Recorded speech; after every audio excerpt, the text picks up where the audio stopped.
Alright, today we're doing the switch, heater switch. It's right back here. Let's see if I can reach it and point it. This plug plugs into it, so what I'm going to have to do, it's just 2 screws underneath the dash, and this whole piece will go and drop out, but unfortunately I have this in the way. So I'm going to have to take this down, drop it to get to these screws, to get to that. Because the screws on the switch are going upward. I can probably go underneath the dash, but I still have a stereo in the way. So for now, I'm just going to unplug it right here. Just wiggle it out. And then I will be cleaning that. But first I'm going to drop this. I don't need a video of that. So, I had a catastrophic failure camera.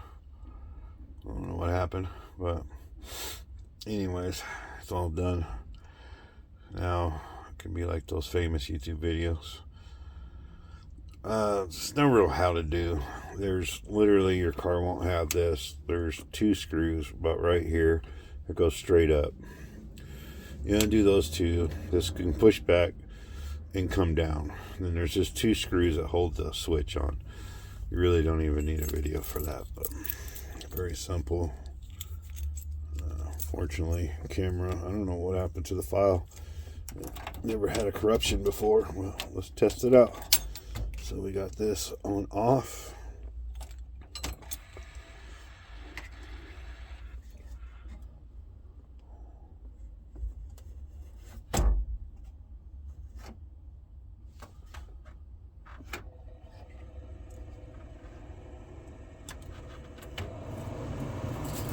Yep, it fixed the problem.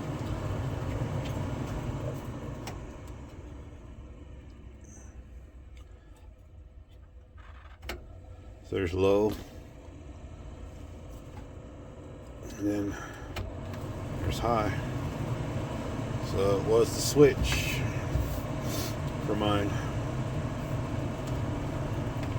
Interesting.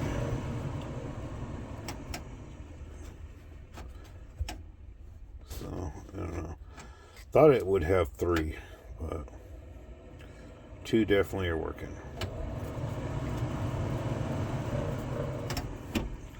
I wouldn't doubt one bit that this thing needs a fan. I'll be replacing all that when I get all the seals for inside the box. There's door seals, all that. I know all these are probably disintegrated, so. But yeah, that's it. So you should know that on mine has 2 clicks, one here. So, so I don't have air, so that'd be why none of that works. So fan, and then I don't know why it says on. Once it hits fan, it comes on, and then this is high. So low, high, basically a 2-step. So, and I pretty much put this on where defrost and bottom both at the same time.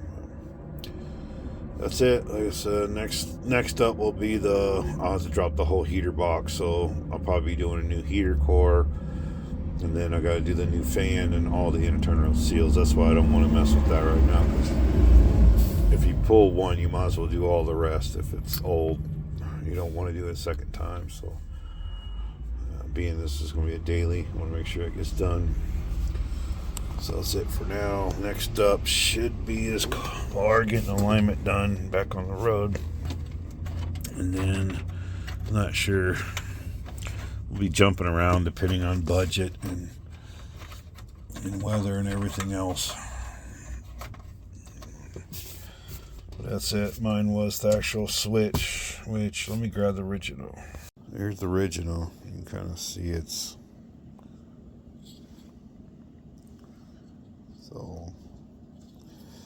it's very crusty. When I try to move this lever, it feels terrible, and it has like grit.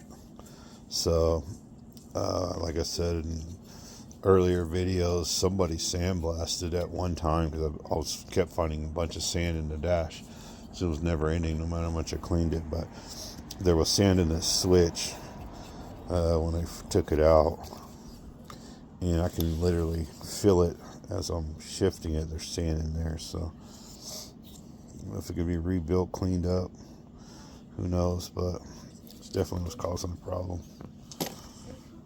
That's it for the wagon.